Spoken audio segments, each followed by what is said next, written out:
The Great Amphitheater of Concord Central was the largest structure ever built by living hands. It floated in the empty space between three star systems, a massive ring of glass and metal that could hold representatives from over 4,000 species at the same time. On any normal day, the noise inside was enough to shake the walls. Thousands of aliens argued, debated, shouted, and whispered in languages that numbered in the tens of thousands. Translation devices hummed and clicked as diplomats from every corner of the Orion Arm fought over trade routes, migration rights, and who owed what to whom. Ambassador Vaelthi-san stood at her observation post high above the main floor, watching it all with the patience of someone who had seen it 100 times before. She was Alori, tall, thin, and with smooth skin that glowed with soft bioluminescent light. Her people were among the oldest in the Concorde, and she had served as a diplomat for longer than most species had been part of the alliance. Her light shifted in calm blues and greens as she watched the delegates below argue about grain tariffs from the Pelori sector. It was boring. Wonderfully, beautifully boring. Boring meant safe. Boring meant that no one was dying, no wars were being fought, and the galaxy was turning the way it was supposed to turn. Vaelthi had learned long ago to love boring days because she had seen what the other kind looked like. She let her gaze drift across the amphitheater and noticed, as she always did, the empty section. Section 1, Theta. It had been built 60 years ago, designed to hold a delegation that never came. And the seats were human-shaped, broader and heavier than most species needed, built to support a kind of body that was denser and stronger than the galactic average. The section was clean, maintained by service drones, and completely empty. It had always been empty. 60 years ago, a long-range survey fleet had discovered a small yellow star on the inner edge of the Orion Arm. The star had 8 planets. The third planet was a nightmare. It sat in what scientists politely called a hazardous habitability zone, a world that had liquid water and breathable air, but also had extreme tectonic activity, a wildly unstable climate, magnetic pole shifts, an oversized moon that pulled its oceans back and forth twice a day, and a radiation output from its star that was well above the galactic safety threshold.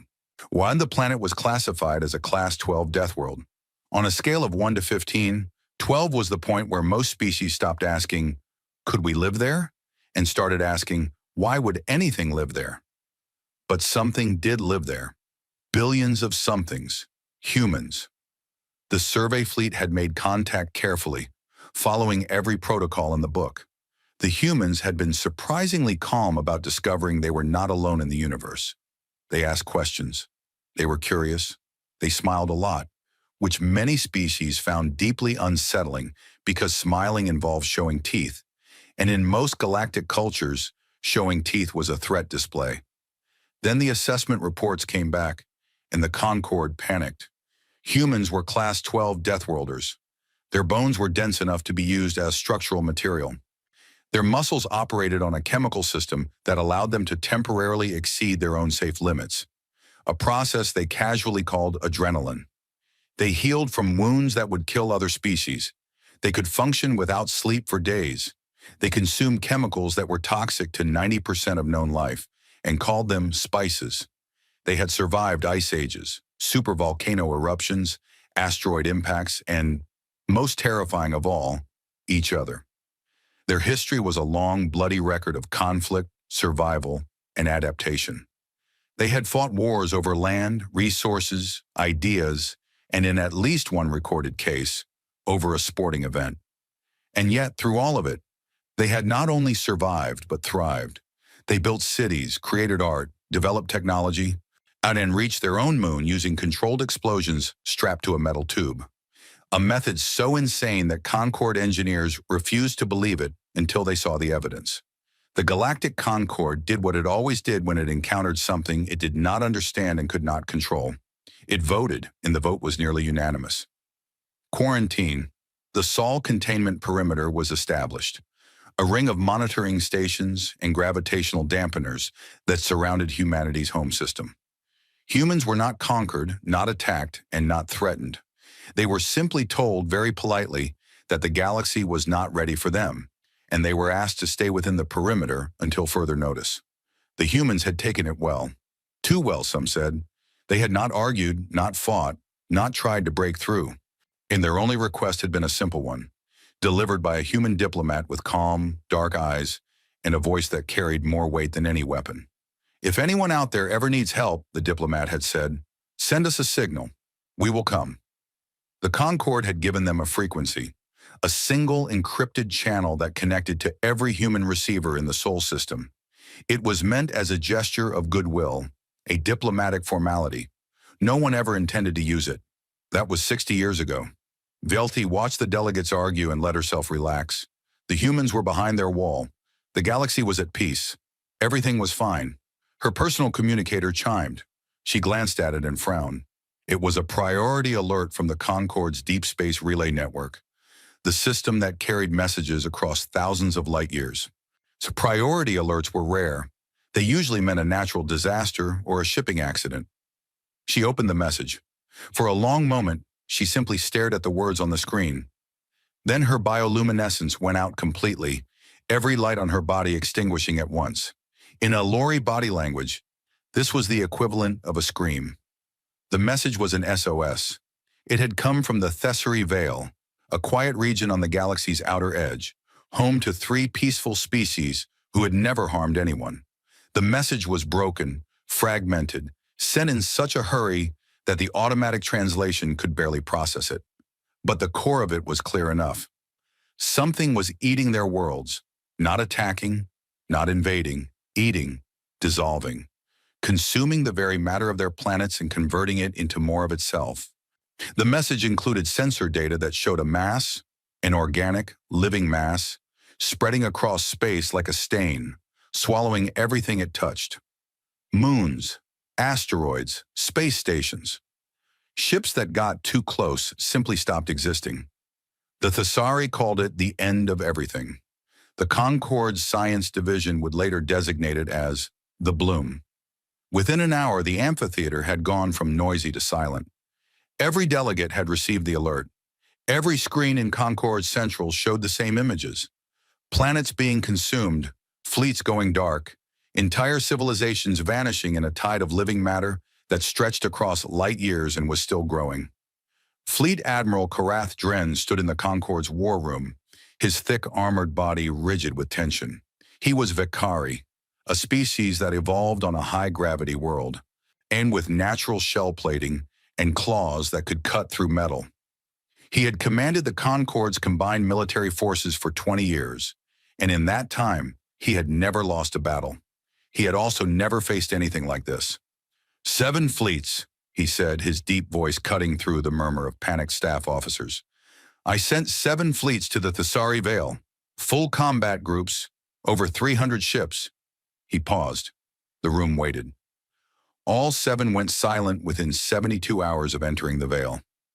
No distress calls, no retreat signals, nothing. They simply stopped transmitting. A Pelori admiral raised one of her 6 arms. What do we know about the entity's weaknesses? Nothing, Dren said flatly. Energy weapons are absorbed. Kinetic weapons are consumed. Nuclear detonations slow it temporarily, but it regenerates within hours. It learns from every attack we make and adapts to counter it. It is not a fleet. It is not an army. It is a living thing the size of a star system, and it is growing faster than we can measure. The room erupted into noise. Delegates shouted. Officers argued. Someone proposed evacuating the entire galactic quadrant. Someone else said evacuation was impossible because there was nowhere to evacuate to. The bloom was spreading in every direction. Velti stood in the corner of the war room, her light flickering in patterns of deep violet. Fear, grief, and something else she could not name. She watched Dren stand perfectly still as the chaos washed over him, his black eyes scanning the room with the cold calculation of a lifelong soldier. She knew what he was going to say before he said it. She had known it from the moment she read the SOS. She had spent 60 years hoping this moment would never come. And now that it was here, she felt something she had not felt since she was very young. Hope. Enough, Dren said, and his voice silenced the room like a hammer. There is one option we have not discussed, and every single one of you knows what it is. So I will say it, because apparently no one else will." He turned to face the full room. His claws scraped against the metal floor. "We need to send the signal." The silence that followed was the loudest thing Velti had ever heard. A Rathani diplomat, a small feathered creature with enormous eyes, spoke first. "You cannot be serious. The Deathworlders are contained for a reason. If we release them, if we do not release them, there will be no one left to contain them," Dren interrupted. "The Bloom does not care about our politics. It does not care about our fears. It will consume the Thessari Veil, and then it will consume the next sector, and the next, until there is nothing left. I have spent my career ensuring that the humans stayed behind their wall. I am telling you now, as the commander of every military force this Concord has, that the wall is the only thing standing between us and survival." "Not the wall," Velti said softly. Every eye in the room turned to her. Her bioluminescence had returned, glowing in a steady, golden light that meant she had made a decision. Not the wall, what lives behind it. The vote was fast. It was not unanimous. It never was with the Concord. But it was overwhelming. The signal would be sent. Now Dren handled it personally. He walked to the main communications array, input the frequency that had been stored and unused for 60 years, and transmitted a single encrypted pulse toward the Sol system. It carried the SOS data, the sensor readings, the coordinates of the Bloom, and a single sentence that the original human diplomat had asked them to include if the day ever came.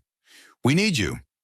The signal traveled at faster-than-light speeds across the galaxy, bouncing through relay stations that had been quietly maintained for 6 decades, even though no one believed they would ever be needed.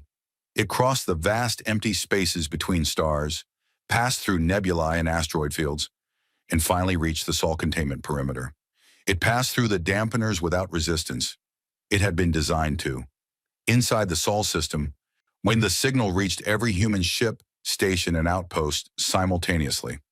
On Mars, on Titan, on the orbital platforms around Jupiter, on the deep space construction yards hidden in the Kuiper Belt, everywhere, the same 2 words appeared on every screen.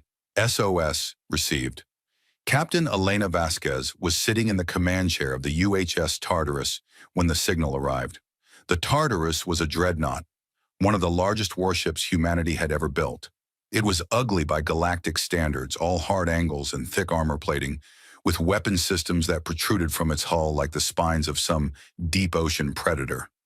It looked like it had been built by people who expected to be hit very hard and had decided to hit back harder. Vasquez was 47 years old.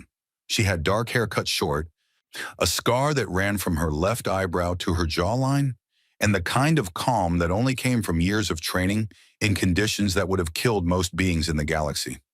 She had been born on Earth, raised on Luna, trained on Venus, and promoted through a military that had spent 60 years preparing for a moment that many believed would never come. She had always believed it would come. She had always known. Her first officer, Commander Jakub Nowak, turned from his console with wide eyes. "Captain, we're receiving on the Concord frequency. The actual Concord frequency. It's an SOS. Vasquez did not flinch. She did not gasp. She simply sat forward in her chair and read the data as it scrolled across her screen. The Bloom. Worlds consumed. Fleets destroyed. Civilizations erased.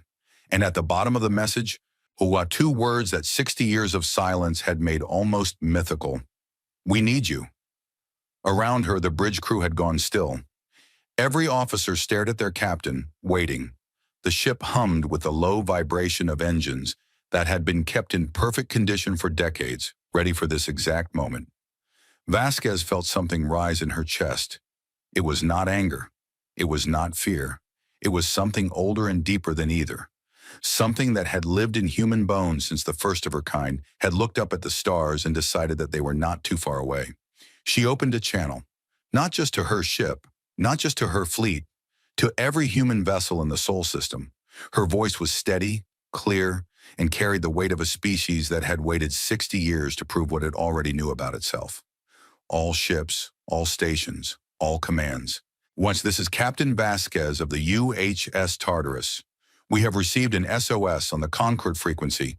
The galaxy is under attack by a hostile extragalactic entity. Multiple species are facing extinction. They have asked for our help." She paused. Around the Sol system, millions of humans listen. "It's time," she said, and she smiled. Not with cruelty, not with triumph, but with the fierce, unshakable certainty of someone who had been born on a world that had tried to kill her every single day and had never once succeeded. "Wake the fleet." Across the Sol system, lights came on. Engines that had been idling for years roared to life. Dock clamps released. Navigation systems locked onto coordinates that had been programmed and updated for 6 decades. Ships that the galaxy had never seen. Ships that had been built in secret, tested in secret, and improved in secret, which began to move. On Concord Central, deep space sensors picked up the first signatures. A technician, a young Pelori barely out of training, stared at her screen and called for her supervisor. The supervisor looked at the readings and called for Dren. Dren looked at the readings and said nothing for a very long time. 1,200 drive signatures, moving faster than anything the Concorde had ever tracked, heading straight for the Thessary Veil. Ambassador Vielti San stood beside Dren and watched the signatures multiply on the screen. Her bioluminescence was burning bright gold, the color of a prayer being answered. "What have we done?" Dren whispered. Vielti watched the wall of lights moving across the star map like a wave, and for the first time in 60 years, she felt something she thought she had forgotten. "What we should have done a long time ago," she said quietly. "We asked for help." The Deathworlder fleet was on the move, and the galaxy would never be the same. Observer Tiki had spent 31 years watching humans. He was Rathani, small, feathered, with enormous amber eyes designed for seeing in the dark. His species had evolved as prey animals on a mild, temperate world, and everything about his body reflected that history. He was light, fragile, built for running and hiding. His bones were hollow, his heart beat fast. Every instinct he had was tuned toward one purpose: survival through avoidance. The Galactic Concord had assigned him to the Sol containment perimeter when he was barely an adult. She chosen because his small size and quiet nature made him ideal for long-term intelligence work.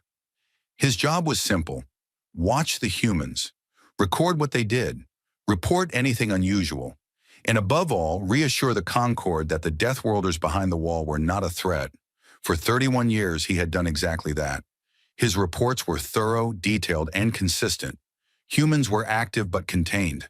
They built things, took them apart, and built them again. They argued among themselves constantly. They played strange games that involved throwing objects at each other or running until they collapsed. They consumed poisonous substances for recreation and called it having a drink. They were, in his professional assessment, strange but manageable. He had been wrong about everything. Tiki sat in his observation pod, a tiny, unshielded craft hidden among the asteroids just inside the Sol perimeter, and watched his screens with all 4 of his eyes wide open. Around him, the Sol system had come alive in a way he had never seen before. Ships were everywhere, not the small patrol vessels and cargo haulers he had cataloged over the years. These were warships, real warships, ships that made the Concorde's best dreadnoughts look like toys. He had known about some of them. The big orbital platforms around Jupiter were hard to miss, and he had reported them years ago. The Concorde had noted them in their files and assumed they were construction yards for civilian vessels. That assumption, he now realized, had been spectacularly stupid. The platforms were shipyards, yes, but they had not been building civilian vessels. They had been building a navy. 1,200 warships. That was the number his sensors were giving him, and he kept rechecking it because it could not possibly be right. 1,200 ships organized into neat formations, each one broadcasting identification codes that his translation software struggled to process. The ships ranged in size from fast attack frigates, barely larger than his own observation pod, to massive dreadnoughts that were so heavily armed his sensors could not even count all their weapon systems. And they were fast. Impossibly fast. The Concorde's best ships could manage about 600 times the speed of light using standard hyperspace drives. The human ships were already accelerating past 900, and they were still picking up speed. Tiki's feathers were flat against his body, the Rathani equivalent of screaming in terror. His talons shook as he began composing what he was certain would be his last intelligence report. Observation Report, Year 31, Day 217. Classification, Beyond Critical. I am reporting a complete failure of intelligence assessment regarding human military capability. Previous estimates of human fleet strength, technology level, and strategic readiness were incorrect by orders of magnitude. The sole containment perimeter did not contain the humans. It gave them privacy. He paused, watching a formation of heavy cruisers sweep past his hiding spot in perfect synchronization. Their hulls were dark, almost black, and they moved with a kind of predatory grace that made his prey animal instincts scream at him to run. He continued his report. I have been wrong about everything. May God help us all. They are magnificent. He transmitted the report and then sat in his pod, shaking, watching the most powerful military force the galaxy had ever seen pour out of the Sol system like water through a broken dam. Far ahead of the fleet, aboard the flagship UHS Leviathan, Grand Marshal Idris Okonkwo stood in the main war room and studied the tactical display. The Leviathan was the largest ship in the human navy, a mobile command platform 3 kilometers long, bristling with weapons and sensor arrays, carrying a crew of 8,000 and enough supplies to operate independently for years. It was not beautiful. No human warship was beautiful. They were built for function, for endurance, and for the simple, brutal reality of combat. Okonkwo was 63 years old, tall and broad, in with dark skin that carried the scars of a long military career. His left eye was artificial, a replacement he had received after a training accident on Venus that had cost him the original. The artificial eye was slightly brighter than his natural one, and it gave his face an unsettling quality that he had never bothered to correct. He had fought in what the military internally called the quiet wars, conflicts between human factions that had broken out behind the quarantine during the first 2 decades. Border disputes, resource conflicts, ideological clashes. The kind of wars that humanity had always fought against itself now played out on the moons of gas giants and in the asteroid fields of the outer system. Those wars had been brutal, short, and decisive. They had also been completely hidden from the Concorde's observation. And the humans had known about Tiki and his predecessors since the first year. They had simply chosen not to reveal that they knew. Okonkwo had earned his rank in those wars. He had earned his scars, his artificial eye, and the respect of every officer in the fleet. And he had spent the last 20 years preparing for the moment that had finally arrived. The moment when the signal came. Status report, he said.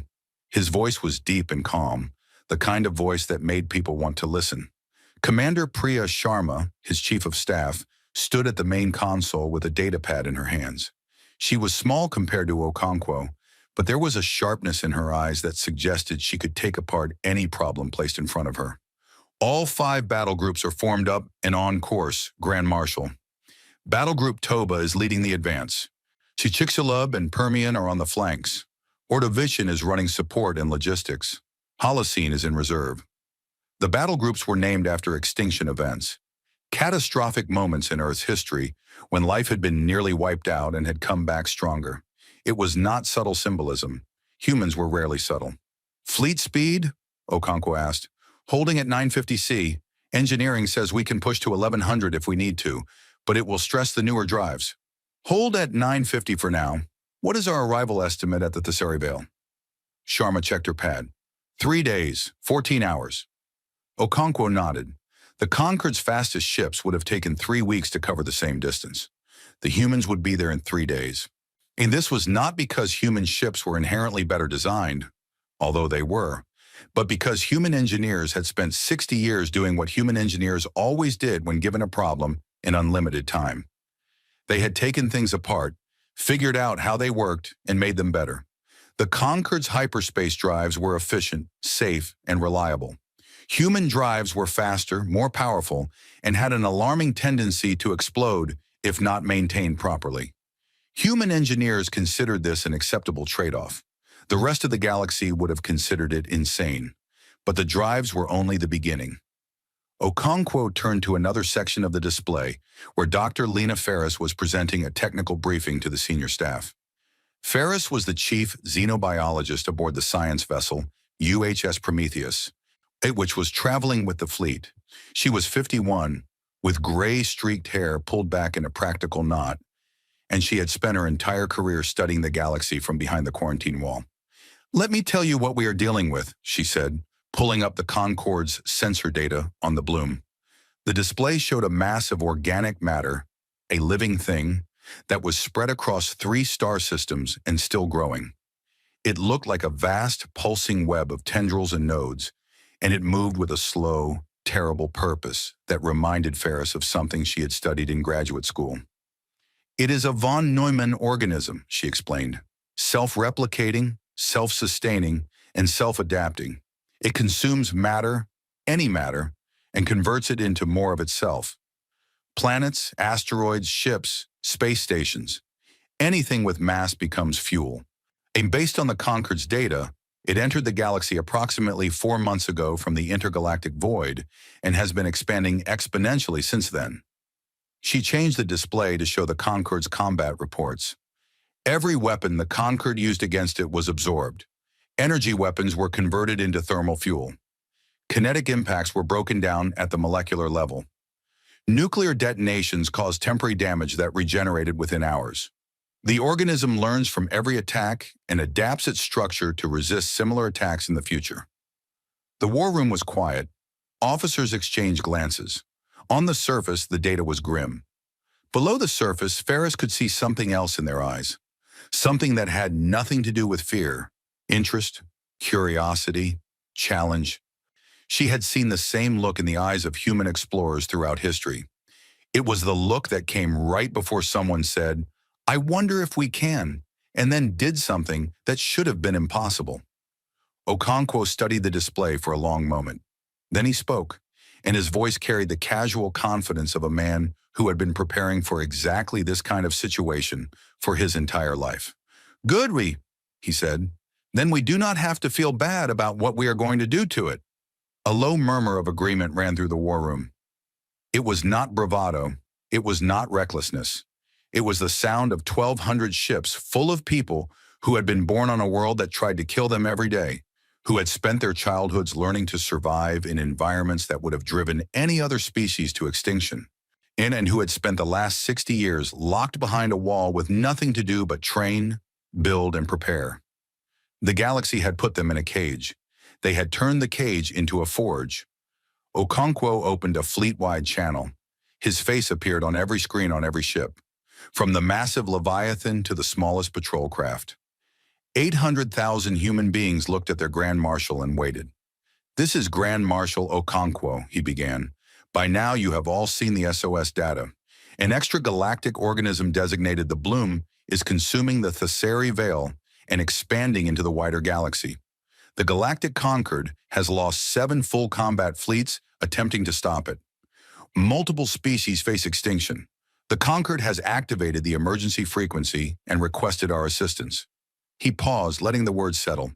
"So for 60 years, the galaxy has kept us behind a wall. They feared us. They feared what we were, what we could do, and what we might become if we were allowed to roam free. I will not pretend that this did not hurt. I will not pretend that we did not have every right to be angry. But I will tell you what I have told every officer I have ever trained. Anger is fuel, not direction. What matters is what you do with it." He straightened. Behind him, the tactical display showed the fleet's course, a bright line cutting across the star map toward the Thessari Veil. "Today, we do what humans have always done. We go where we are needed. We fight what needs to be fought. We protect those who cannot protect themselves. Not because the galaxy asked nicely, not because we owe them anything, but because that is who we are. And that is what Deathworlders do." His voice dropped, and every person listening felt the weight of it in their chest. "Battle group commanders, you have your orders. All ships to combat readiness. We arrive at the Thessari Veil in 3 days. When we get there, we are going to show the galaxy what it locked behind that wall." The channel closed. Across 1,200 ships, 800,000 humans began preparing for war.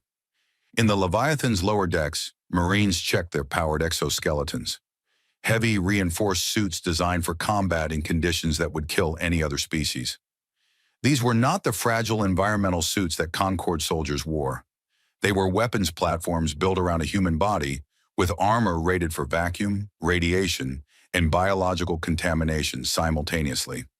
The Marines trained in them daily, and are running combat exercises in simulated environments based on Venus's sulfuric acid atmosphere, Titan's cryogenic methane lakes, and Jupiter's crushing radiation belts. Deathworld Marines? The galaxy did not even know they existed. In the engineering bays, technicians ran final diagnostics on systems the Concord had never imagined. Bioreactive hull plating, a material grown from engineered organisms that could seal breaches in seconds by literally growing new armor over the damaged area. The technology had been developed after a research team on Europa discovered that certain extremorphal bacteria could be modified to produce metallic compounds under stress. It was, like most human innovations, a solution born from desperation and refined through stubbornness. So psionic disruptor arrays, weapons that targeted neural networks and organic processing systems. They had been developed from research into human brain plasticity, the remarkable ability of the human brain to reorganize itself, form new connections, and adapt to damage. Human neurologists had figured out how to broadcast disruptive signals on frequencies that interfered with organic neural processing. Against a self-adapting biological organism like the Bloom, they might be the most effective weapon in the fleet.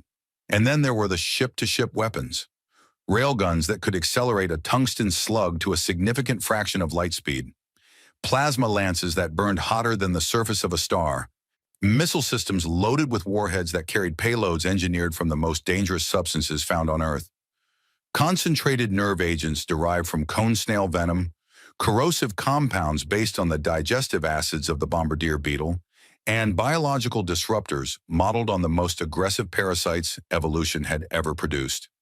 Earth was a death world. Everything on it was a weapon. Humans had simply learned to use them all.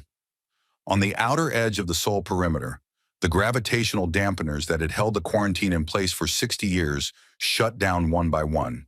They did not shut down because they failed. They shut down because the humans turned them off. From the inside. They had known how to do it for decades. They had simply chosen not to until now. Across the galaxy, on Concord Central, sensor operators watched their screens with growing disbelief as the dampener network went dark. The Sol perimeter, the wall that was supposed to keep humanity contained, dissolved like it had never existed. Ambassador Vielthi San stood in the war room beside Fleet Admiral Dren, watching the sensor data update in real time.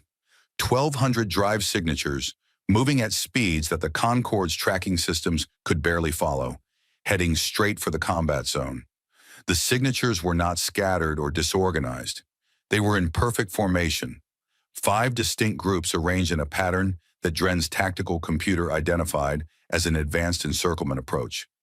The humans were not just coming, they were coming with a plan. "They are already past the perimeter," Vielthi said, where her bioluminescence had drained to white, the Allori equivalent of pure primal terror. But underneath the terror, her light carried a thin thread of gold, hope buried under 60 years of fear. Dren stared at the screen. His armored hands were clenched at his sides. He had spent his entire career making sure this moment never happened. And now that it was here, he felt something he had not expected. Relief. "How fast are they moving?" he asked. The sensor operator, a young Pelori whose 6 arms were shaking, checked her readings 3 times before answering. 950 times light speed, Admiral, and accelerating." Dren closed his eyes. When he opened them, the tactical display had updated again. The human fleet had covered another 2 light years in the time it had taken him to blink. "And notify all surviving Concord forces in the Thessari Vale," he said quietly. "Tell them help is coming." He paused, looking at the display one more time. 1,200 warships, 5 battle groups named after extinction events, a fleet built in secret by a species that the galaxy had tried to forget. "Tell them the Deathworlders are on their way, and tell them—" He hesitated, searching for words. "Tell them to stay out of the way." In the dark space between stars, the human fleet moved like a tide, silent, steady, unstoppable. Behind them, the Sol system sat quiet and empty, its defenses lowered, its shipyards bare. Everything humanity had built in 60 years of quarantine was heading toward the Thessary Veil. They had waited a long time for this, not with anger, not with resentment, but with the patient, in unshakable certainty of a species that had survived everything its own world could throw at it, and knew, had always known, that one day the galaxy would need what only a death world could produce. Not weapons, not technology, not ships, survivors. And now the survivors were coming. The surviving ships of the Galactic Concord's defense fleet were scattered across the outer edge of the Thessary Veil like broken toys left behind after a storm. There were 43 ships remaining out of the 300 that had been sent.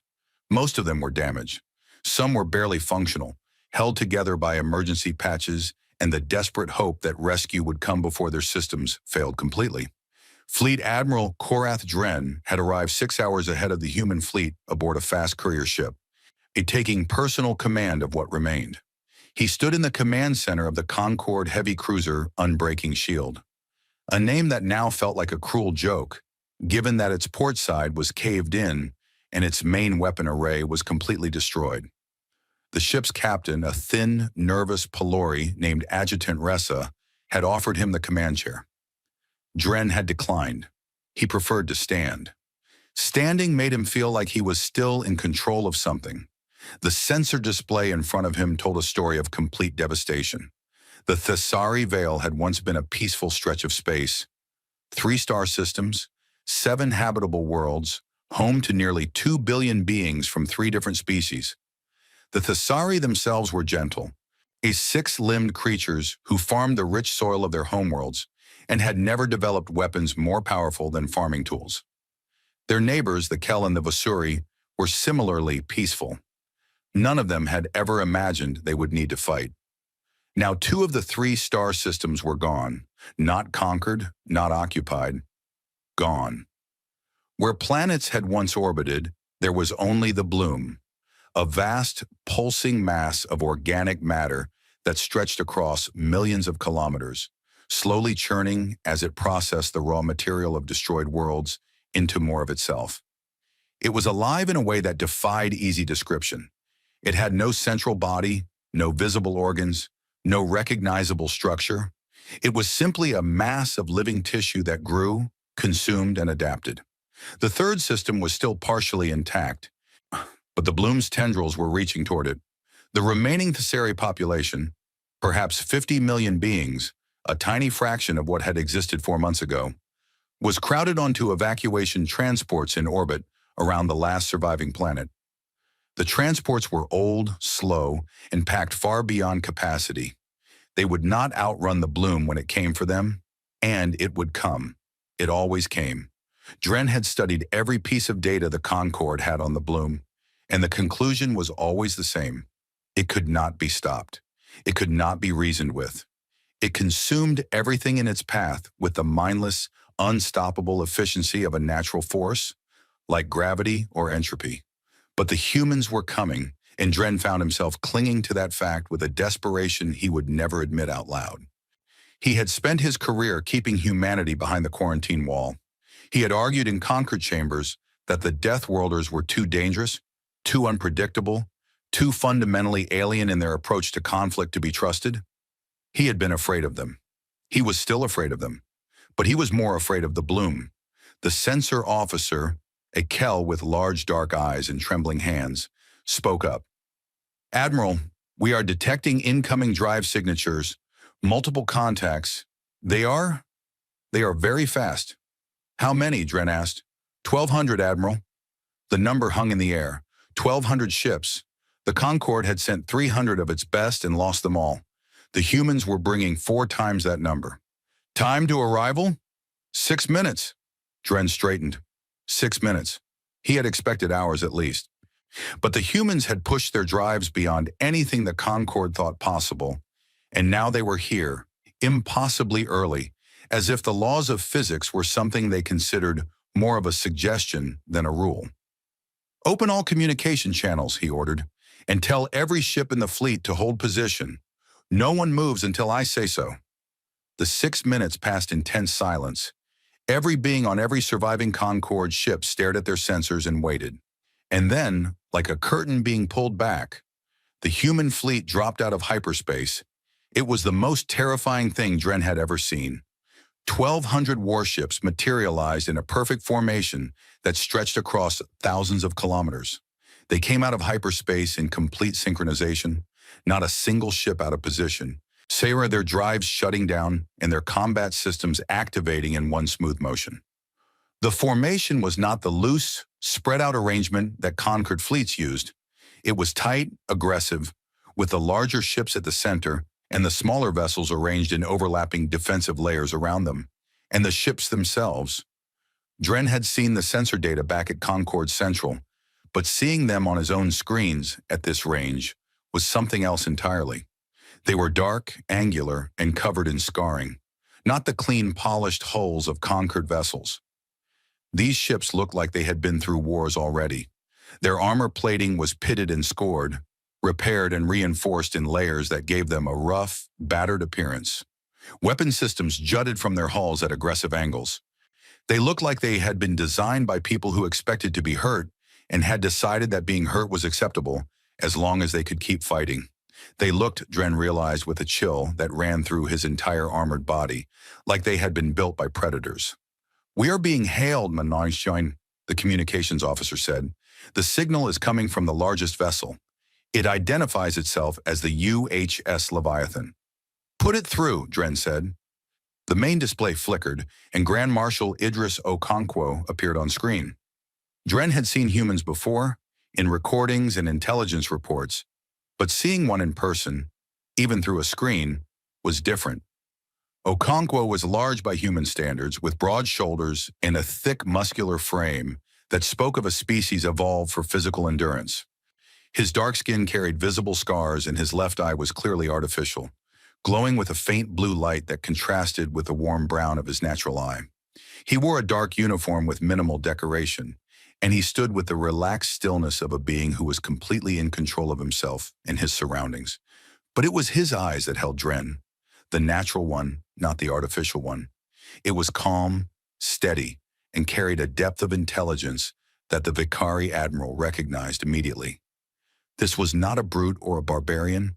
This was a strategist, a leader, a predator who had chosen to use his mind instead of his claws.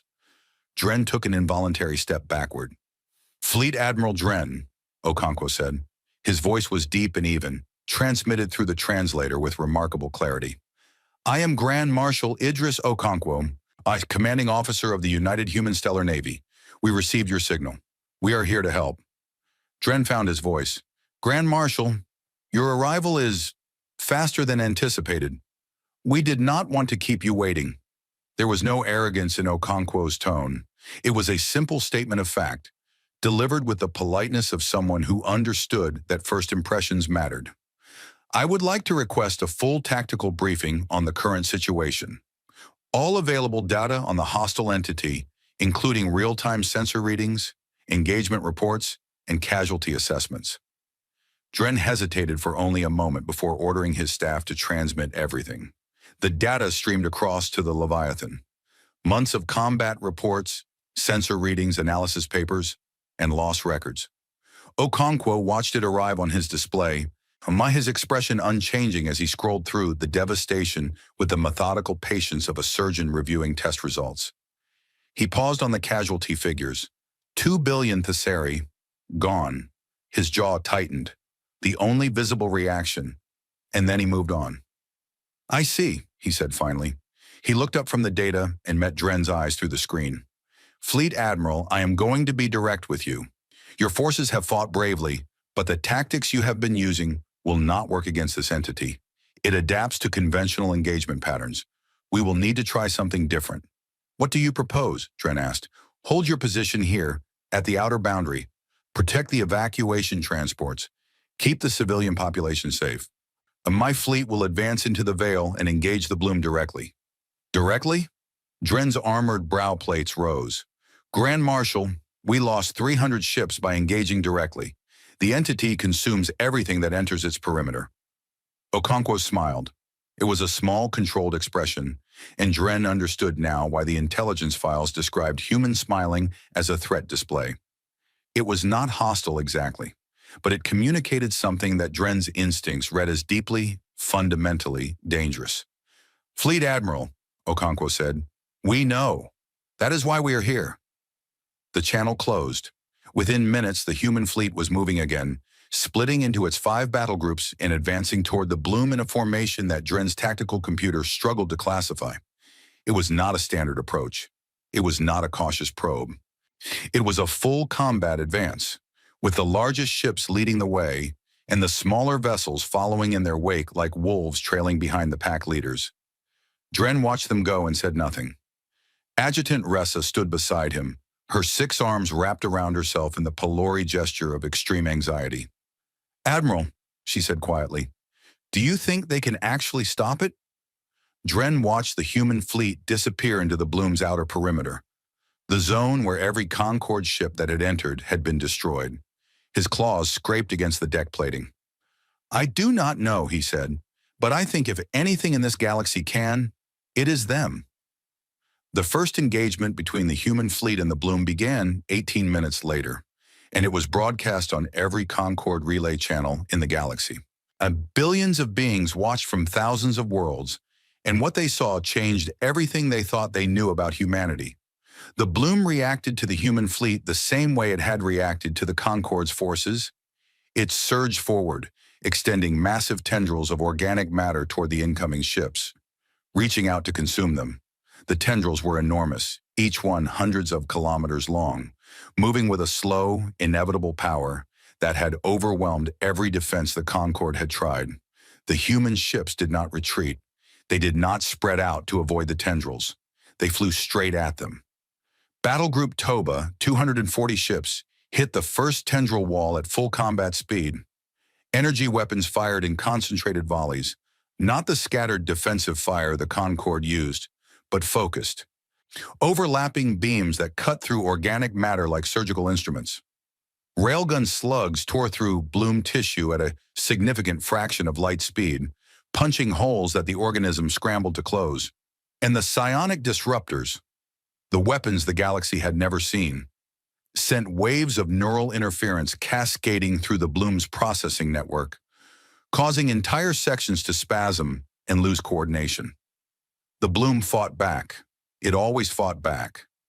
Tendrils wrapped around human ships, slamming into their hulls with enough force to crush Concorde vessels like paper. And here was where the galaxy saw the difference. The Concorde ships were built to avoid damage. They were sleek, shielded, designed to stay at range and retreat when their defenses were breached. Human ships were built to take damage. When a tendril struck the heavy cruiser UHS Iron Mountain, caving in 3 decks and breaching the hull in 6 places, the ship did not retreat. Its bioreactive hull plating surged over the damage, organic material literally growing new armor in real time, sealing breaches in seconds. The Iron Mountain rolled, presented its undamaged side, and kept firing. Its crew never stopped working. They had trained for this. They had trained for conditions far worse than this. And then the Marines deployed. Across the galaxy, viewers watched in disbelief as human soldiers in powered exoskeletons launched from their ships and flew directly toward Bloom-infested structures. They were small compared to the tendrils. Tiny figures in heavy armor, carrying weapons that looked oversized for their bodies. They landed on the surface of Bloom tissue and began cutting, burning, and blasting their way through organic matter that would have dissolved any Concorde soldier in seconds. The Marine suits were sealed against biological contamination, radiation, and vacuum simultaneously. Their weapons fired concentrated plasma that burned at temperatures higher than the surface of most stars, and the soldiers inside the suits moved with a speed and aggression that made Concorde military analysts physically recoil from their screens. Sergeant Major Io Osei was one of them. He was the squad leader of Marine Strike Team 7, operating off the assault carrier UHS Fury. He was 34 years old, built like a siege engine, with arms thick enough that his suit's actuators had to be specially calibrated to match his natural strength. He had been born in Accra, Ghana, on Earth, and raised on Titan, Saturn's largest moon, where the temperature averaged negative 170 degrees, and the lakes were made of liquid methane. His squad's mission was straightforward. A Concord medical station on the edge of the third Thesari system was being consumed by bloom tendrils. There were survivors inside, wounded Concord soldiers and Thesari refugees who could not evacuate because the station's docking systems had been destroyed. The squad was to breach the station, extract the survivors, and get them to safety. Straightforward did not mean easy. Osei and his 12 Marines hit the station's outer hull at combat speed, their suits magnetic clamps locking them to the surface. The hull was already half covered in bloom tissue, a thick, pulsing layer of organic matter that was slowly dissolving the metal beneath it. The air inside the station, what was left of it, was filled with toxic spores that would have killed an unprotected human in minutes. The gravity generators were failing, creating pockets of zero-G that alternated randomly with crushing downward pulls. "Standard Deathworld conditions," Osei said over the squad channel. "Nothing we have not trained for. Move fast, stay tight, and bring everyone home." They cut their way in through a maintenance hatch, plasma cutters slicing through bloom tissue and metal alike. Inside, the station was a nightmare. Bloom tendrils had grown through the corridors like vines, pulsing with a faint bioluminescent glow. The walls were dissolving, and the floor was soft in places where the organism had begun converting the metal into organic material. Spores hung in the air like fog, and the temperature swung between extremes as the station's environmental systems failed. The Marines moved through it like they were taking a walk in a park. Their suits handled the contamination. Their training handled the rest.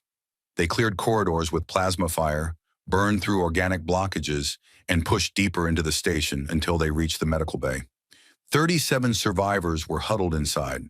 Most were Thesari, small, six-limbed beings with soft, blue-gray skin and large, frightened eyes. They had sealed the medical bay as best they could, but the bloom was breaking through. Tendrils pushed through cracks in the walls, reaching for them with slow, terrible patience. Yet among the survivors was healer SOS. She was young by Thesari standards, barely into her second decade, with the gentle hands and calm voice of someone trained to care for others.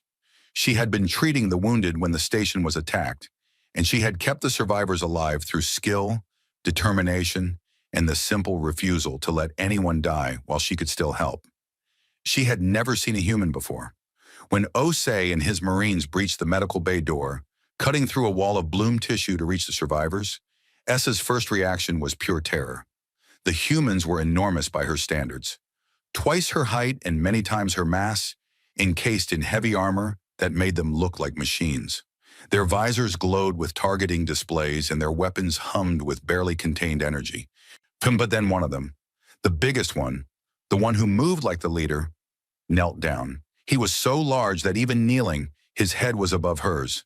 His armored hand, big enough to crush her entire body, reached out and gently touched her shoulder. "It is okay," Sergeant Osei said, his voice coming through his suit's external speakers, softened by the translator to a tone that was warm and steady. "We are here. We are going to get you out." Essa stared at him. Through his cracked visor, damaged from the breach, she could see his face. It was broad, dark, and covered in sweat. His eyes were brown and they were kind. She did not understand. Everything about this creature was terrifying. His size, his armor, his weapons, the casual way he had walked through conditions that would have killed her in seconds. And yet his hand on her shoulder was gentle, and his eyes were kind. "Can you walk?" he asked. She nodded, unable to speak. "Good, stay behind me. If something moves that is not wearing armor, get down and stay down. We are leaving." The extraction was violent. Bloom tendrils attacked the Marines as they moved the survivors through the station, and the fighting was close, brutal, and constant. Osei's suit was punctured 3 times, once through the left arm, once through the back, and once through the thigh. Each time, his suit's emergency sealant closed the breach, but not before the toxic atmosphere got in. His exposed skin burned, his blood, visible through the cracks in his armor, red and vivid against the dark suit, streamed from the punctures. He did not stop. He did not slow down. He carried 2 wounded Thesari under one arm and fired his plasma cutter with the other, burning a path through the corridor while his squad covered the retreat. SOS was behind him, pressed against his back, small enough to fit in the protective shadow of his massive frame. She could feel the heat from his wounds through his damaged armor.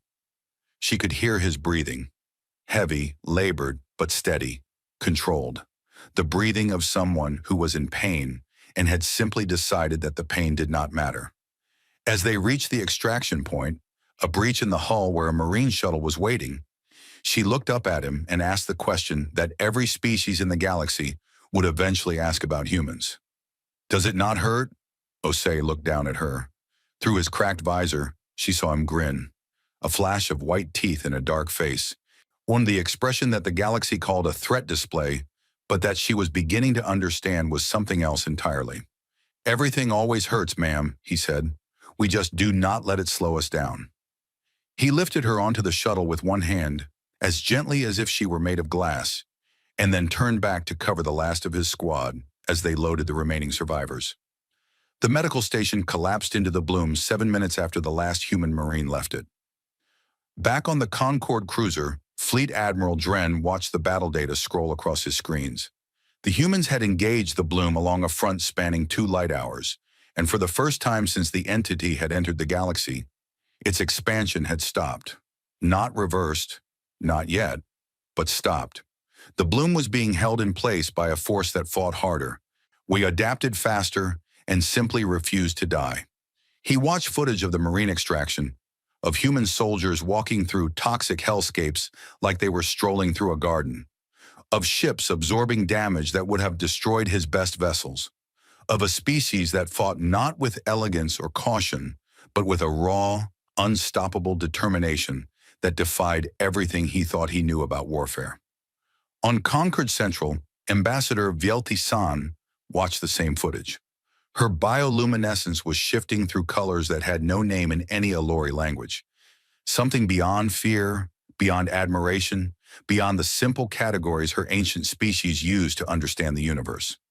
She watched Sergeant Osei carry healer SOS through a corridor filled with poison and fire, his own blood trailing behind him, his stride never faltering.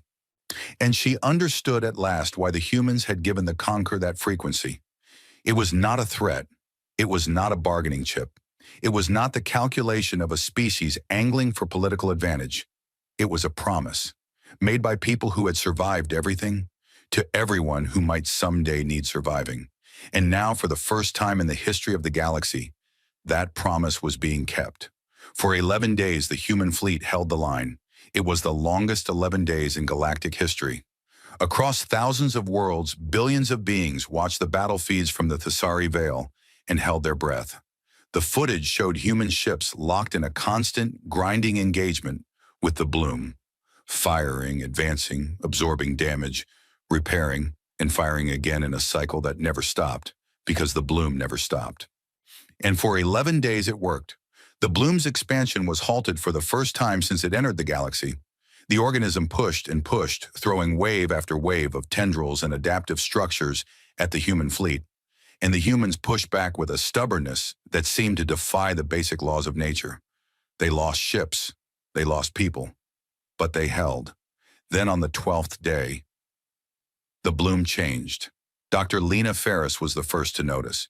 She was aboard the science vessel UHS Prometheus, positioned behind the main battle line, monitoring the Bloom's biological signatures through an array of sensors that her team had been running day and night since the fleet arrived. She had barely slept, surviving on coffee, a human stimulant that would have hospitalized most galactic species, and the sharp, focused energy of a scientist who knew she was observing something that had never been seen before. "Grand Marshal," she said over the command channel, her voice tight with urgency, "we have a problem." Okonkwo was on the Leviathan's bridge, where he had been for most of the past 11 days. He looked tired, even by human standards, but his posture was still straight and his voice was still steady. "Report. The Bloom is adapting specifically to us, not to our weapons, not to our tactics, to our biology." She pulled up the data on the shared display.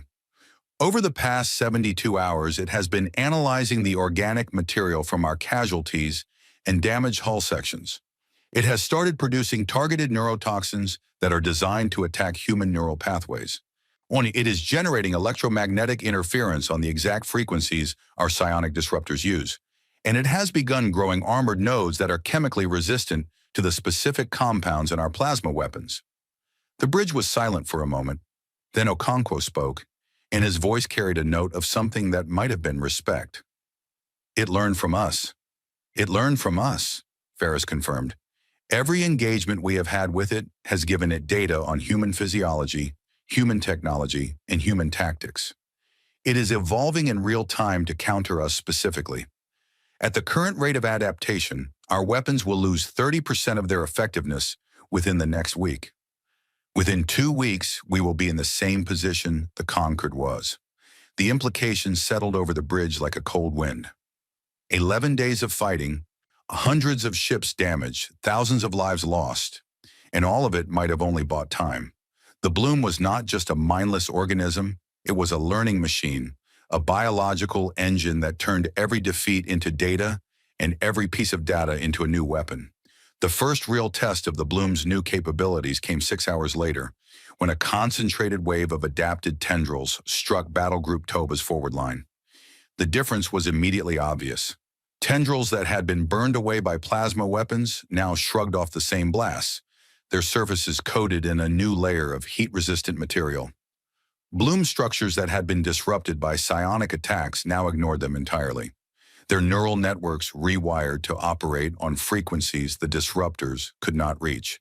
And the neurotoxins, invisible, odorless, and delivered through spores that were small enough to penetrate standard hull filtration, began affecting human crews within minutes of exposure. Soldiers reported headaches, blurred vision, slowed reflexes. The symptoms were subtle at first, but they were spreading. The human fleet adapted too. They always adapted. Engineers recalibrated plasma weapons to new temperatures. Medics distributed counteragents for the neurotoxins.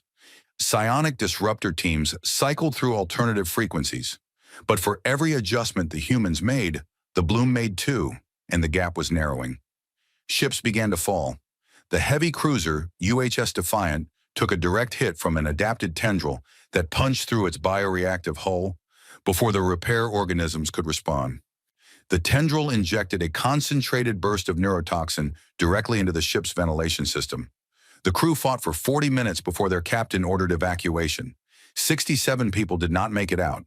The assault carrier UHS Fury, Sergeant Ossie's home ship, lost its forward section when a cluster of armored Bloom nodes detonated against its bow in a synchronized attack that overwhelmed the hull's ability to regenerate. The ship survived, but it was forced to pull back for extensive repairs, taking its marine complement out of the fight. And then the Bloom hit the Tartarus. Captain Elena Vasquez had been commanding from the front since the fleet arrived, positioning her dreadnought at the tip of Battle Group Holocene's formation, where the fighting was thickest. The Tartarus had taken more damage than any other ship in the fleet and had kept fighting every time, its bioreactive hull growing new armor as fast as the Bloom could destroy it. Vasquez had become something of a legend among the Concord observers who watched the battlefeeds. This scarred, quiet woman who sat in her command chair and directed her ship through hellfire with the calm of someone ordering lunch. The swarm hit the Tartarus from 3 directions simultaneously. Hundreds of adapted tendrils, each one coated in the new heat-resistant material, wrapped around the dreadnought's hull and began squeezing. The Tartarus shuddered. Metal groaned. The bioreactive hull tried to respond, but there was too much damage coming from too many angles. Vasquez felt the deck tilt beneath her as the structural framework began to buckle. Hull integrity at 42% and falling, her first officer, Commander Nowak, reported. His voice was strained but controlled. Decks 7 through 12 are breached. Casualty reports are coming in from all sections. Vasquez looked at the tactical display. Her ship was being crushed. The tendrils were tightening, and the Tartarus was strong but not infinitely strong. In minutes, the hull would collapse completely, and every soul aboard would die.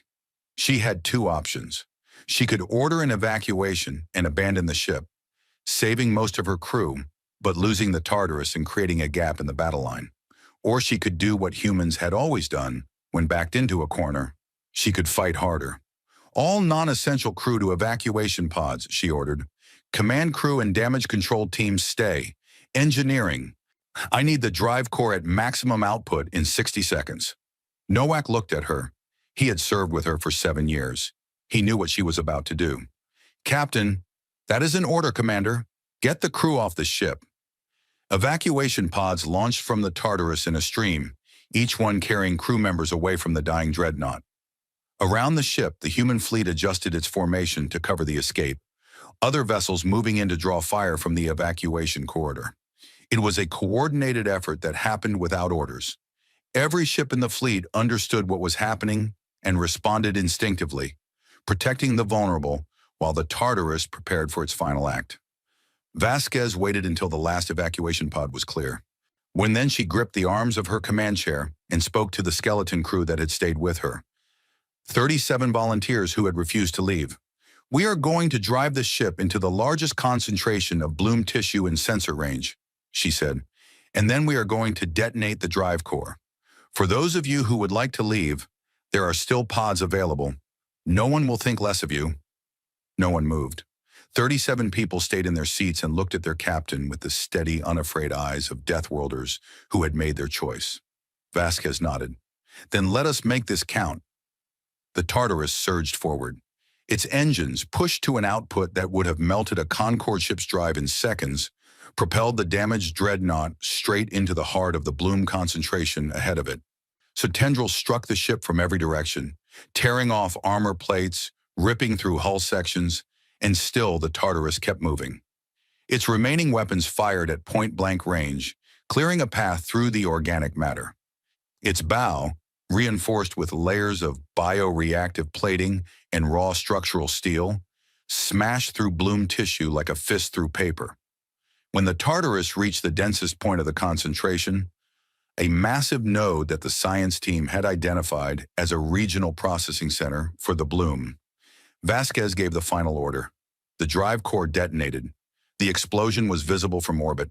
A sphere of pure energy expanded outward from the Tartarus's position, vaporizing everything within a radius of 2,000 kilometers.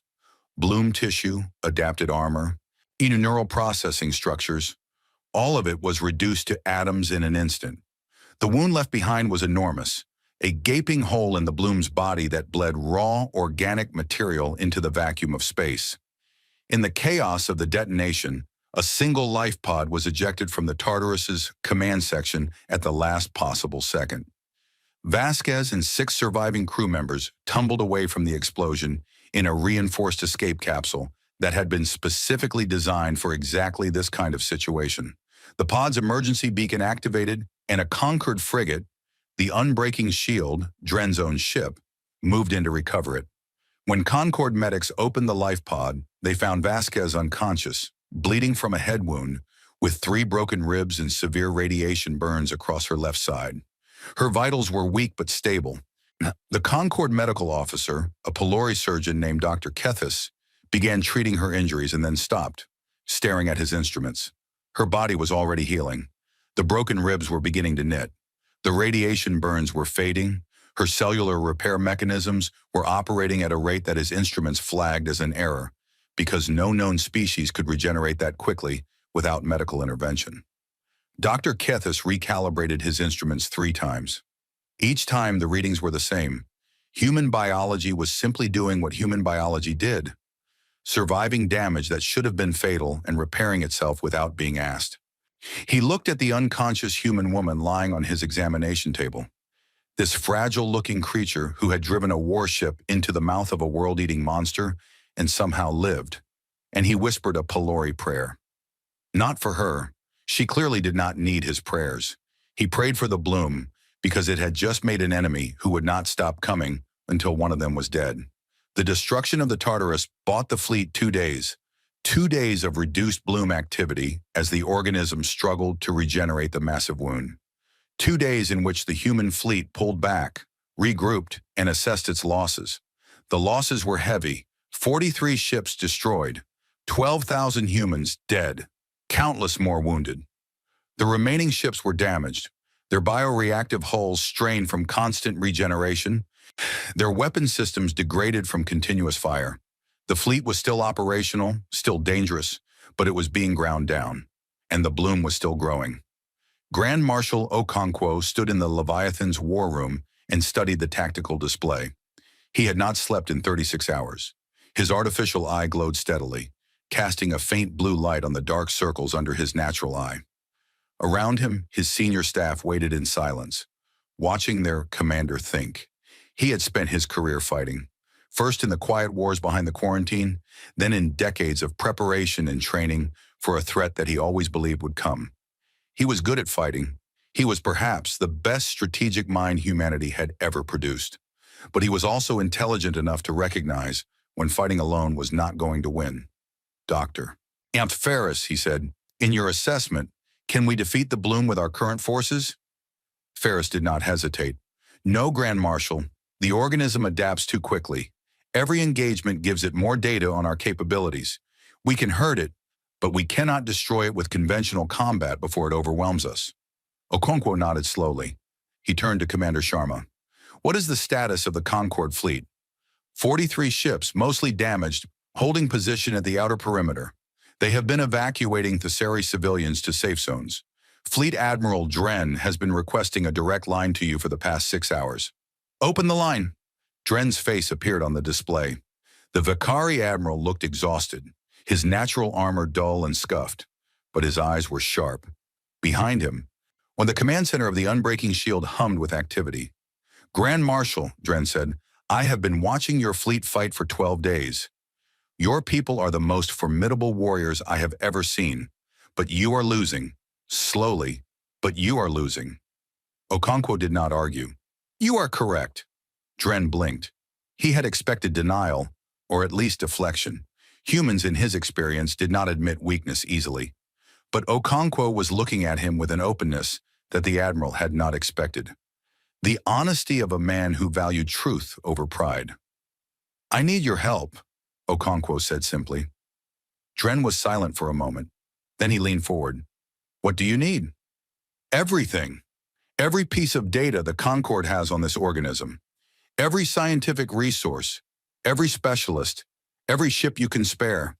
And I am requesting a full strategic and scientific alliance. Not as your hired weapon, not as a tool you brought out of a cage, as an equal partner. The request sent a ripple through the Concorde. For 60 years, the relationship between humanity and the rest of the galaxy had been defined by fear and containment. Humans were something to be managed, not partnered with. The idea of sharing data, technology, and strategic authority with a species that the Concorde had spent decades treating as a threat was radical enough to cause actual political crises on several homeworlds. But the crisis in the Thessari Vale was bigger than politics. Dren forwarded the request to Concorde Central. Ambassador San convened an emergency session of the full Galactic Assembly. The debate was fierce and bitter. So species that had voted for the quarantine 60 years ago argued that arming the humans with Concorde data would make them an even greater threat once the crisis was over. Others argued that there would be no after if the bloom was not stopped. It was San herself who ended the debate. She stood before the full assembly, her bioluminescence blazing in pure white, the color of absolute conviction, and spoke in a voice that carried across the amphitheater like a bell. For 60 years, we have feared what the humans might do if we let them out. Now we must ask ourselves a different question. What will happen to us if we do not let them in? The vote passed. Barely, but it passed. Within hours, the combined scientific resources of the Galactic Concorde were being transmitted to the human fleet. Research data from hundreds of species, and an analysis from the finest scientific minds in the galaxy. And something else, something that would change the course of the war. Dr. Ferris, working alongside Concorde xenobiologists for the first time, made the breakthrough on the third day of the alliance. It came from combining human neuroscience with the Thessari biological mapping techniques and Vakari deep scan sensor technology. None of them could have found it alone. Together, they saw what no one had seen before. The bloom had a core. Deep within the organism, buried in the heart of the first star system it had consumed, there was a single massive structure, a neural nexus. It was the brain of the bloom, the central processing node that coordinated the entire organism's growth, adaptation, and expansion. Every tendril, every node, well, not every adaptive response was directed from this one point. It was protected by the densest concentration of bloom matter in existence, shielded behind layers of organic armor that would destroy anything that tried to reach it. But if the core could be destroyed, the entire organism would collapse. Without its central processing, the bloom would lose all coordination and begin to die. Ferris presented the findings to a joint command meeting. Human officers and Concord commanders sitting in the same room for the first time in history. The tension was thick enough to taste, but it dissolved quickly once the data was displayed. Everyone understood what it meant. "The core is located here," Ferris said, highlighting a point on the star map that was buried deep within the consumed system. Reaching it would require passing through approximately 800,000 kilometers of the densest bloom matter we have recorded. Conditions inside would include extreme gravitational distortion from the consumed stellar mass, biological contamination levels that would overwhelm standard filtration systems in seconds, and electromagnetic interference that would disable most navigation and targeting systems. She paused and looked around the room. Concord officers were pale, their various species displaying their individual forms of horror. The conditions she had described were fatal, simply, absolutely fatal. Then she looked at the human officers. They were leaning forward in their seats. Their eyes were bright. Some of them were smiling. Fleet Admiral Dren stared at the humans and felt his understanding of them shift one final time. They were not smiling because they wanted to die. They were smiling because they had found the answer. The conditions were impossible. The mission was suicidal. And the humans looked at it the way a mountaineer looked at a peak that no one had ever climbed. Not with fear, with hunger. Grand Marshal Okonkwo stood. He looked at the star map, at the blinking point deep inside the bloom that represented the core. Then he looked at the assembled officers, human and alien alike, and his scarred face carried an expression of absolute calm. "You are asking if we can fly into hell and kill what lives there," he said. A pause. The room held its breath. Then Okonkwo smiled. That dangerous, warm, terrifying human smile. "That is literally what we train for." The planning for Operation Extinction event began that night. For the first time in galactic history, humans and aliens worked side by side, not as masters and servants, not as jailers and prisoners, but as partners facing a common enemy. It was messy, difficult, and filled with misunderstandings and cultural clashes. Concord officers flinched at the humans' directness. Human officers struggled with the Concord's love of procedure. A Pelori lieutenant accidentally insulted a human Marine by comparing his scars to a skin disease. The Marine laughed so hard he had to sit down, and afterward they became friends. It was not perfect, but it was a start. And deep within the Thessary Veil, the bloom continued to grow. Unaware that the prey it was consuming had just become something far more dangerous than any single species, it had become an alliance. Operation Extinction Event was the largest combined military action in the history of the galaxy. It involved every surviving Concorde warship, every human vessel capable of combat, and the combined scientific and logistical resources of over 300 species. It was planned in 4 days, briefed in 2 hours, and launched on a morning that nobody involved would ever forget. The plan was simple in concept and insane in execution. It had 2 parts. The first part was the perimeter. Every Concorde ship and the majority of the human fleet would form a massive defensive ring around the bloom's outer boundary and launch simultaneous attacks from every direction. The goal was not to destroy the bloom. They knew they could not do that from the outside. The goal was to draw its attention outward, to force it to redirect its tendrils and defensive structures toward the perimeter and away from its core. It was, in military terms, a distraction. In honest terms, it was a sacrifice play. Many of the ships on the perimeter would not survive. The second part was the strike. Battle Group Holocene, 200 ships, the best crews, the toughest vessels, would punch through the bloom's body in a single, concentrated thrust aimed directly at the neural nexus. They would fly through 800,000 kilometers of the densest organic matter in the galaxy, navigating conditions that would kill any other fleet in the universe and destroy the core. If it worked, the bloom would die. If it failed, nothing would stop the organism from consuming the galaxy. Grand Marshal Okonkwo briefed the full fleet on a shared channel that connected every human and Concord ship simultaneously. His face appeared on thousands of screens, calm and steady, the face of a man who had spent his entire life preparing for exactly this moment. In 12 hours, we will begin Operation Extinction Event. I will not lie to you about what this operation requires. The perimeter force will face the full attention of a hostile organism that has consumed star systems. Many of you will not come back. The strike force will fly into conditions that no ship and no crew has ever survived. Many of them will not come back either. He paused. Around the fleet, hundreds of thousands of beings, human and alien, listened. But this is what we do.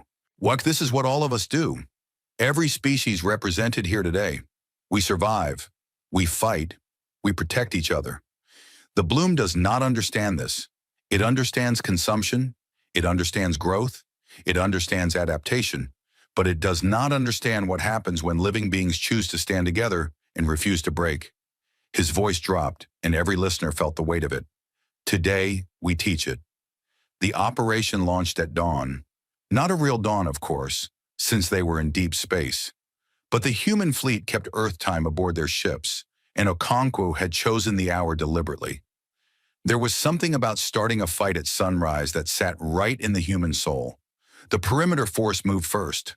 Over 800 ships, Concord and human, spread out in an enormous ring around the bloom and opened fire simultaneously. The effect was immediate and devastating. Thousands of weapon systems hit the bloom from every direction at once, cutting, burning, and tearing at its outer layers in a coordinated assault that lit up the darkness of space like a second sun. The bloom responded. It always responded. Tendrils surged outward toward the attacking ships, massive structures of organic matter reaching for the fleet like the arms of some terrible deep-sea creature. The perimeter force held its ground and kept firing, drawing more and more of the bloom's attention toward the outer boundary. Fleet Admiral Dren commanded the perimeter from the bridge of the unbreaking shield. Whereas he had positioned himself at the section of the perimeter closest to the bloom's densest region, the most dangerous position, where the fighting would be worst. His officers had protested. He had overruled them. "If I am asking others to die," he had said, "I will stand where the dying is thickest." For the first time in his career, he fought alongside humans. A squadron of human frigates had been assigned to support his section of the perimeter, and he watched them fight with the same awe that had gripped him since the humans arrived. They were aggressive, fearless, and utterly relentless. When a bloom tendril struck one of the frigates and breached its hull, the crew sealed the damaged section, vented the atmosphere, and kept fighting in vacuum. When another frigate's weapon systems failed, its captain rammed the ship into a bloom structure and detonated its forward magazine, destroying the structure and creating a gap in the tendril wall that other ships immediately exploited. They fought like a species that had been fighting since the day it was born, which Dren realized was exactly what they were. A massive tendril struck the unbreaking shield, crumpling its already damaged port side and sending the ship spinning. Dren grabbed a console to steady himself as his crew scrambled to regain control. For a moment, he thought the ship was finished. Then a human heavy cruiser, the UHS Sentinel, moved between the shield and the tendril, absorbing the follow-up strike on its own hull. The Sentinel's captain, a young woman with red hair and a voice like iron, appeared on his screen. "Hold tight, Admiral. Hyder, we have got you." Dren stared at her. The Sentinel was taking massive damage to protect his ship, a Concord vessel, a ship belonging to the Alliance that had locked her species behind a wall for 60 years. "Why?" he asked, and the word came out before he could stop it. The young captain looked at him through the screen, her ship shuddering under bloom impacts, alarms blaring behind her, and she smiled with a warmth that seemed completely impossible given the circumstances. "Because that is what you do for your friends, Admiral." The Sentinel held its position until the shield's engines were back online. Both ships survived. Dren never forgot that moment for as long as he lived.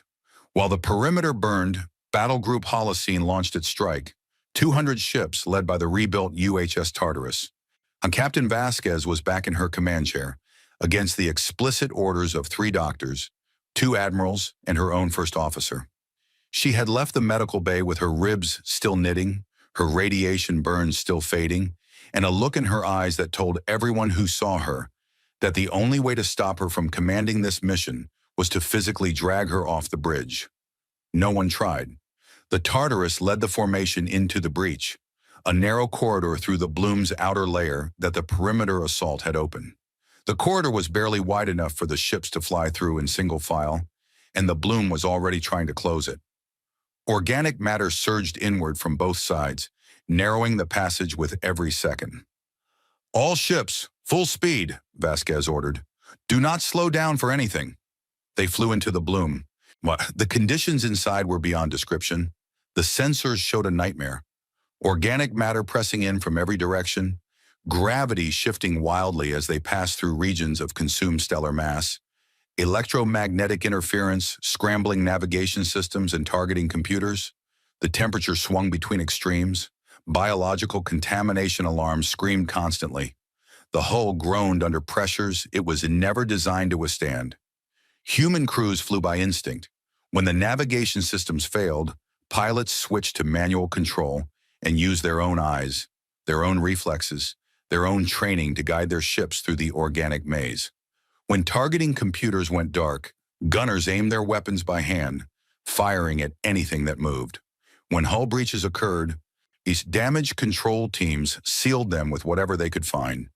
Emergency patches, welded metal plates, and in one case a Marine who held a breach shut with his own armored body until the bioreactive hull could grow over it. Ships were lost. The frigate UHS Dauntless was caught by a cluster of tendrils and pulled apart. Its crew broadcast their position and sensor data until the last second, giving the ships behind them a clear path through the debris. The cruiser UHS Horizon took a direct hit from an adapted organic projectile that punched through its center mass. Its captain, dying at his console, used the ship's last functioning engine to push a Bloom structure out of the formation's path before the ship went dark.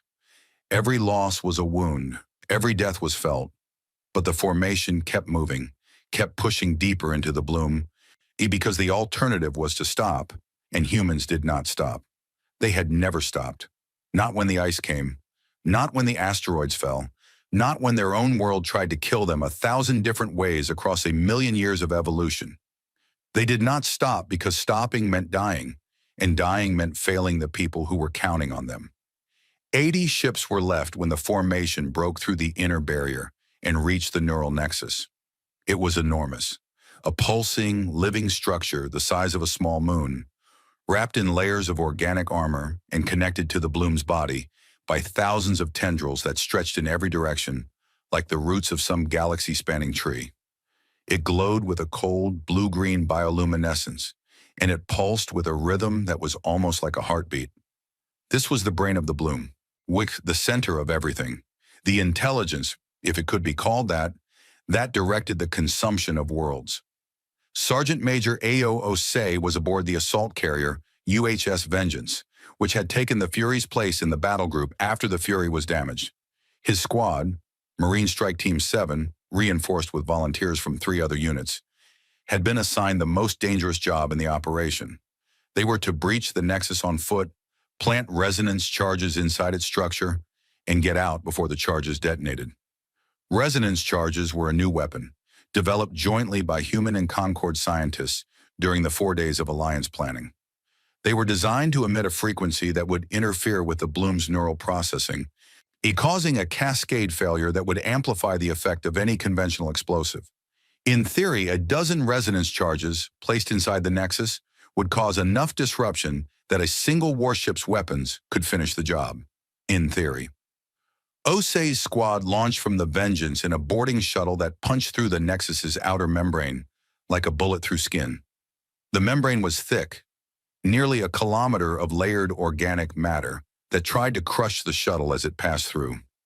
The pilot, a young lieutenant named Torres, flew with her teeth clenched and her hands rock steady on the controls, threading the shuttle through gaps in the organic structure with a precision that the Concorde's best automated systems could not have matched. They breached the interior. Inside the Nexus, when the conditions were the worst Osei had ever experienced, and he had trained on Venus. The air, if it could be called air, was a toxic soup of organic compounds and spores. The gravity shifted constantly as the Nexus's internal structure pulsed and contracted. Bioluminescent fluid covered every surface, and things moved in the walls. Shapes that were not tendrils and not organs, but something in between. Adaptive defense structures that the bloom had grown specifically to protect its brain. The defense structures attacked immediately. They were fast, strong, and specifically designed to kill humans. Osei recognized the adaptation. They targeted the same weak points that human combat training taught you to protect: joints, necks, helmets. The bloom had learned from every Marine it had killed, and it had built killers of its own. Osei's squad fought through them. There was no subtlety to it, no elegant tactical maneuvers. It was close-quarters combat in the guts of a living alien nightmare. Plasma cutters and armored fists against organic blades and acid-spitting nodes. Marines fell. Corporal Diaz took a blade through his midsection and kept fighting for 3 more minutes before his suit's medical system forced a shutdown. Private Okafor was hit by an acid spray that dissolved her helmet visor, and she sealed the breach with her own hand, burning her fingers to the bone, while she fired her weapon with the other. Osei took a hit that should have killed him. Our adaptive defense structure, a thing with too many limbs and a body made of hardened organic armor, caught him across the chest and drove something sharp and terrible through the gap between his suit's chest plate and shoulder guard. The impact broke 3 ribs and punctured his left lung. Blood filled his mouth. Pain, real pain, the kind that made the universe go white, washed over him. He kept fighting. Not because he did not feel it. He felt every bit of it. The pain was enormous, overwhelming, the kind of agony that would have dropped any other being in the galaxy.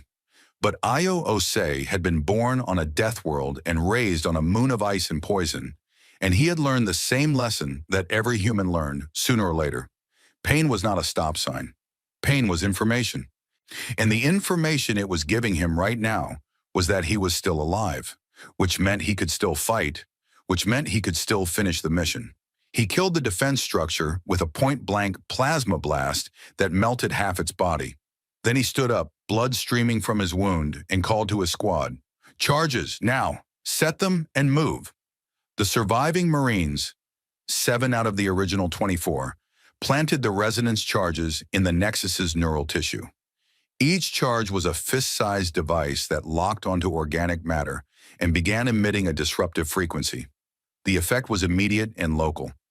The neural tissue around each charge began to spasm and twitch, losing coherence. It was working. Osei planted the last charge himself, driving it into the Nexus wall with his armored hand, pushing it deep into the living tissue while his other hand kept his plasma cutter aimed at the corridor behind him. His damaged lung made every breath a wet, rattling effort. His suit's medical system was pumping him full of stimulants and painkillers, but the damage was too severe for the system to fully compensate. He was operating on training, on willpower, and on the simple, stubborn refusal to die before the job was done. "Charges set," he reported over the command channel. "All units, pull back, now." The surviving Marines retreated to the shuttle. Torres flew them out through the breach they had made, the shuttle's hull scraping against closing organic matter as the Nexus tried to seal the wound. They cleared the membrane with seconds to spare. Outside, the remaining ships of Battle Group Holocene were waiting, and Captain Vasquez had positioned the Tartarus directly in front of the Nexus, its bow facing the glowing structure, every weapon loaded and charged. "Charges are live," Ferris reported from the Prometheus, monitoring the resonance frequencies remotely. "Neural disruption is cascading through the Nexus. The window is now." Vasquez did not hesitate. "All weapons, fire!" The Tartarus unleashed everything it had: railguns, plasma lances, missile batteries, psionic disruptors. Every weapon system on the Dreadnought fired simultaneously into the Nexus. The other surviving ships joined in, 80 vessels pouring their combined firepower into a single point. The resonance charges amplified the damage, turning every impact into a cascade of neural disruption that rippled through the Nexus like cracks spreading through glass. The Nexus screamed, not in sound, There was no sound in space, but in electromagnetic emissions that every sensor in the fleet detected. A pulse of energy and desperation that radiated outward from the dying brain of the Bloom as it realized, for the first time in its existence, that something was killing it. And then the Nexus collapsed. The death of the Bloom was not instant. It was gradual, spreading outward from the destroyed Nexus like a wave. Across 3 star systems, tendrils that had been reaching for ships suddenly went limp. Organic structures that had been growing and adapting stopped mid-motion and began to drift. The pulsing, living mass that had consumed worlds and destroyed civilizations lost its coordination, its purpose, its will. Without its brain, the Bloom was nothing, just dead organic matter floating in the void. On the perimeter, Fleet Admiral Dren watched his sensors as the Bloom went silent. Section by section, system by system, the organism died. Tendrils that had been wrapped around Concorde ships released their grip and drifted away. The electromagnetic interference that had been scrambling communications cleared like fog burning off in sunlight. The battle was over. The silence that followed was the most beautiful sound Dren had ever heard. Across the galaxy, the news spread at the speed of light. The Bloom was dead. The Thessari Veil was saved. The fleet had won. On thousands of worlds, billions of beings received the news and reacted in ways that reflected the vast diversity of galactic life. Some cheered, some wept, some performed rituals of gratitude, and some simply sat in stunned silence, and unable to process the reality that the greatest threat the galaxy had ever faced had been defeated. Defeated by Deathworlders. The aftermath was complicated, as aftermaths always are. The Thessari Veil was devastated. 2 star systems were gone, their matter converted into dead Bloom tissue that would take decades to clear. Billions of beings had died. The surviving Thessari population was a fraction of what it had been, and the work of rebuilding would take generations. The human fleet had paid a heavy price. 162 ships destroyed. Over 40,000 humans dead. The survivors were battered, exhausted, and scarred in ways that would never fully heal. They had won, but victory had cost them dearly. But the galaxy had changed. In the days following the battle, the Galactic Concorde held a special session, the first to which humanity was formally invited. Ambassador Vielti San stood before the full assembly, her bioluminescence weeping light in streams of gold and silver, and formally presented the dissolution of the Soul Containment Perimeter. "The wall is down," she said. "It should never have been built." She then presented an invitation for full Concorde membership to Grand Marshal Okonkwo, who had come to the assembly in person. He wore his dress uniform, which was simpler and less decorated than those of most Concorde admirals. His scars were visible. His artificial eye glowed softly. He looked exactly like what he was, a warrior who had fought a hard battle and was now ready to build something better. He accepted the invitation, but he added a condition, one in his voice carried across the amphitheater with the clarity of a man who had thought about this moment for a very long time. "We do not want a seat at your table because we saved you," he said. "We want a seat because we have just as much right to be here as anyone else. We always did." The assembly was silent. Then slowly, from the far side of the amphitheater, a sound began. It was Dren, the Vicari admiral who had spent his career keeping humans behind a wall, striking his armored hands together in the Vicari gesture of deepest respect. Others joined. The sound grew until the entire amphitheater rang with it. 4,000 species acknowledging, for the first time, that the beings they had feared for 60 years had been exactly what the galaxy needed all along. Run in a quiet room on a conquered medical station orbiting the ruins of the Thessari Veil, Healer SOS walked through a corridor that smelled of antiseptic and hope. She carried a small pot in her 6 hands, and in the pot was a flower. It was a Cathera bloom, a small blue plant with petals that opened toward light. It was the first thing to grow in Thessari soil since the bloom had been destroyed. A team of botanists had planted seeds in the dead, contaminated ground of the last surviving Thessari world, expecting nothing to grow for years. The Cathara had broken through the surface in 3 days, as if it had been waiting. Essa had carried it across light years to bring it here. The room she entered was small and bright. Sergeant Major Io Osei lay in a bed that had been specially reinforced to support his weight. But his left arm was gone, lost in the nexus, amputated by the Concord surgeons who had treated him after the battle. His chest was wrapped in bandages. His face was covered in healing cuts and burns. He looked diminished, smaller than she remembered, without his armor and his weapons and the terrible, wonderful strength that had carried her through a corridor filled with fire. But his eyes were the same, brown, warm, and kind. He looked up when she entered, and his face changed in a way she was beginning to recognize. Humans called it a smile. The galaxy called it a threat display. Essa called it the most comforting thing she had ever seen. "Healer Vo," he said. His voice was rough, weakened by the lung damage that was still healing. "You came a long way." "I brought you something," she said. Necron, and she placed the pot on the table beside his bed. He looked at the flower, a small blue thing with delicate petals sitting in a pot of dark soil. It was tiny, fragile, and impossibly beautiful against the sterile white of the medical room. Osei reached out with his remaining hand, the right one, the one that could crush starship plating, the one that had killed an alien nightmare in the heart of a living hell, and he touched the petals with the tips of his fingers, gently, so gently that the flower did not even tremble. "It is beautiful," he said softly. Essa sat down beside his bed. She was small enough that the chair barely reached the height of his mattress, and she had to look up to see his face. Outside the window, the stars were bright and clean, and moving among them were ships, human ships and Concord ships, flying together, patrolling together, rebuilding together. "It grew in the dead soil," she told him, "the soil that the bloom had consumed. The scientists said nothing should have survived there, but it did." Osei looked at the flower for a long time. Then he looked at Essa, and his eyes held something that she recognized because she had seen it in her own people's eyes after they lost everything and then found one small reason to keep going. "Things grow back," he said. "That is what life does. It grows back." Essa nodded. She reached out and placed one of her 6 hands on his, the small blue fingers resting on his broad, scarred knuckles. He did not pull away. Neither did she. Outside, the galaxy turned. Stars burned. Ships moved.